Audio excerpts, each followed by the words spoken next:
Bom dia, pessoal. Então, no vídeo de hoje vamos fazer aí uns pequenos comentários sobre um assunto muito interessante,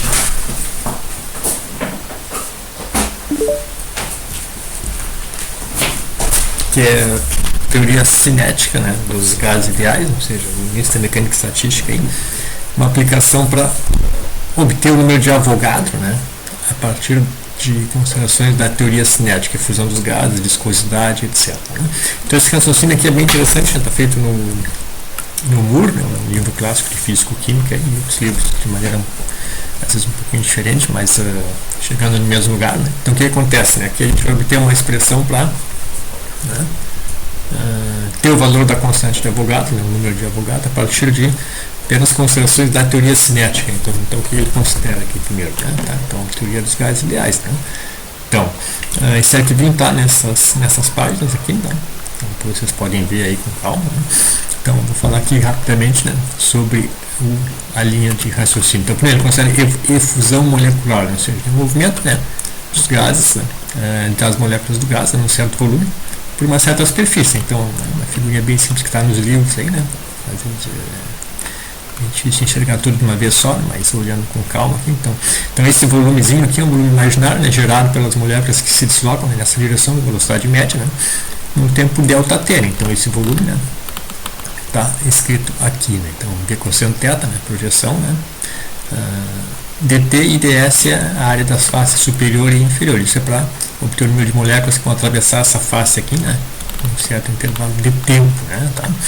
Então, o mesmo raciocínio para obter a equação dos gases ideais. Então, a gente escreve o dN, né, número de moléculas em dV, né, densidade vezes o volume. Né.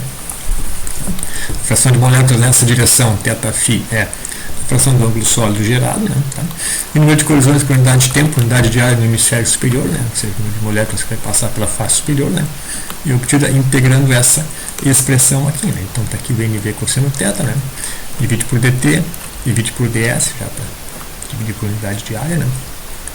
Certo? E aqui está a fração que vai multiplicar, né, esse dN exatamente. Né? Tá? Então, NV cosseno θ e ômega sobre 4π. Então, integrando, né, com θ e φ, a gente obtém a expressão clássica de 1/4, né, a densidade vezes a velocidade média, ou seja, né, o número de moléculas por segundo por unidade de área que atravessa, né, aquela face, né, da efusão molecular. Né? Então, essa expressão é usada aí em muitos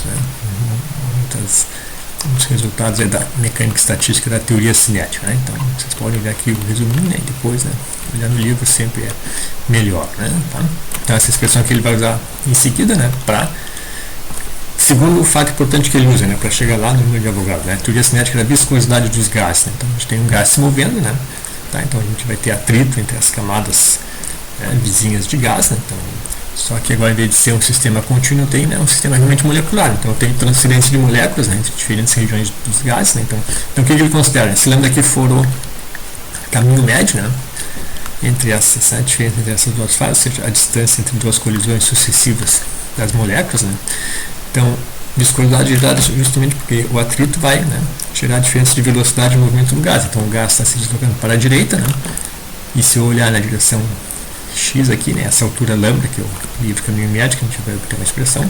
O gradiente de velocidade é, né, lambda du dx, né, a diferença de velocidade entre as duas faces. Então, essa diferença de velocidade, né, com a transferência de moléculas entre uma face e outra, né, vai justamente nos dar uma expressão para viscosidade. Né, tá? Então, transferência de momentos, né, para todas as moléculas que passam de uma camada para a outra. Né, tá? Então aqui ele considera o fator 1 em vez de 1/4 aqui, né, tá? Porque eu tenho, né, aqui eu estou considerando só uma das faces, o hemisfério superior, por exemplo, aqui eu tenho, né, transferência de moléculas de baixo para cima e de cima para baixo. Né, tá? Então a transferência de momento, né, é sempre parecido com a obtenção da teoria cinética dos gases, né, m lambda du dx, né, tá? Então gradiente de velocidade, isso aqui tem dimensão de momento. Né, tá? Certo? Então se eu somar, né, considerar todas as moléculas que passam de uma camada para outra, com a expressão anterior, o meio de NV, né? Eu tenho essa expressão aqui. Vocês verificam as unidades aqui, dimensão de força por unidade de área, né? Então, uma expressão microscópica. Se eu comparar com a definição macroscópica da força por unidade de área, né? Coeficiente de viscosidade e gradiente de velocidade, a gente obtém uma expressão para o eta, né? Coeficiente de viscosidade, função do caminho médio, velocidade média e densidade. Então, Depois vocês podem refazer esse raciocínio com calma, né? Falta obter uma expressão por livre caminho médio, né? Então, de maneira bem simples, né? Mais aproximada do que está no livro, né? Livre caminho médio, o que é, né? É a distância que a molécula percorre entre uma colisão e outra, né? Ou seja, estritamente é o volume correspondente a ela dentro do gás, né? Tá? Só que esse volume, em vez de eu considerar uma esfera média, eu vou considerar justamente, né, molécula se deslocando uma distância lambda entre uma colisão e outra. E qual vai ser a área do cilindro, né, vendo de lado aqui, que é gerado, né? Então, vai ter uma colisão quando, né, essa distância que for o diâmetro da molécula e para o outro lado também, né? E essa molécula vai colidir, né? Então, tem uma base, né, circular de raio D e uma altura lambda. Esse movimento, esse volume é pela densidade, né, exatamente o volume correspondente para cada molécula, né? Então, D é o diâmetro da molécula. Então, que está o V1 gerado, né, tá?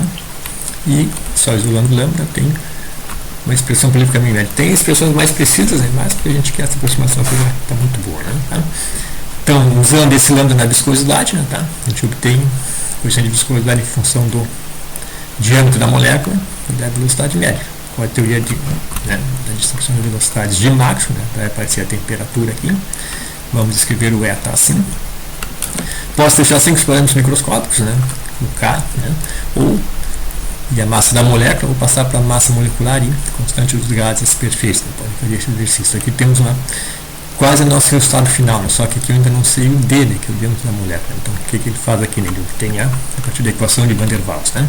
Então, a equação de Van der Waals, né, então, um resuminho aqui, né, então um assunto bastante clássico aí, né, vou só seguir adiante aqui, né, tá? Depois vocês podem ler com calma. Mas o que acontece, né? Uma das constantes da equação de Van der Waals se relaciona exatamente com o diâmetro das moléculas, né, que é essa equação aqui, né? E aqui está o número de Avogadro. Então, essa vai ser uma das equações que vai nos ajudar a calcular o número de Avogadro, né? Então, agora eu vou calcular o D e o NA, né? O D é o que faltava. Então, ele considera as equações 14 e 15, né? Ou seja, essa equação aqui é a equação de Van der Waals. E essa aqui que a gente obteve aqui, coeficiente de viscosidade, com duas equações para D e NA, né? Se tem duas equações, né, vocês podem isolar e não achar esse resultado aqui, né?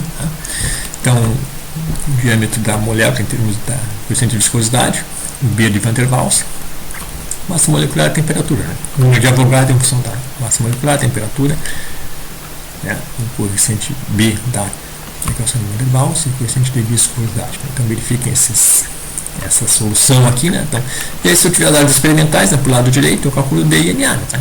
Então, quais dados que ele pega, né? Vocês podem pegar dados mais precisos, né? Só para a gente ter uma ilustração aqui. Gás H2, né? Massa molecular, coeficiente de viscosidade, temperatura, B e o E, todos os valores experimentais, né? Constante universal, e o B e o E também da experiência, tá? Então, substituindo isso nessas equações, vocês vão obter D2 angstroms mais ou menos, e o NA, né, 10, na ordem de 10 na 24. Então, claro que aqui tem valores apenas, né, estimativas, né, tá? O número de Avogadro é 6 de 10 na 23, tá? Mas tendo em conta as aproximações que foram feitas, né, é um exemplo aí para ilustrar, né, como obter essa constante número de Avogadro, tá? Exclusivamente para a teoria cinética dos gases ideais, né, que é o que ele queria mostrar, né? Então aqui está a bibliografia, né, tá? Vocês podem ver com calma aí, né? Tá vendo? Acompanhar essas continhas que eu tentei resumir, né, tá? E qualquer sugestão aí, né, qualquer correção, né, por favor aí me avisem, né, tá? Então, é um exercício bem interessante porque apenas a partir da teoria cinética dos gases, né, microscopicamente, né, mecânica estatística, distribuição de Maxwell das velocidades, né, viscosidade, né, ele chega na expressão para o número de Avogadro, né? Tá bem, pessoal? Então, esse é o pequeno arquivinho que eu queria passar para vocês aí, então muito obrigado.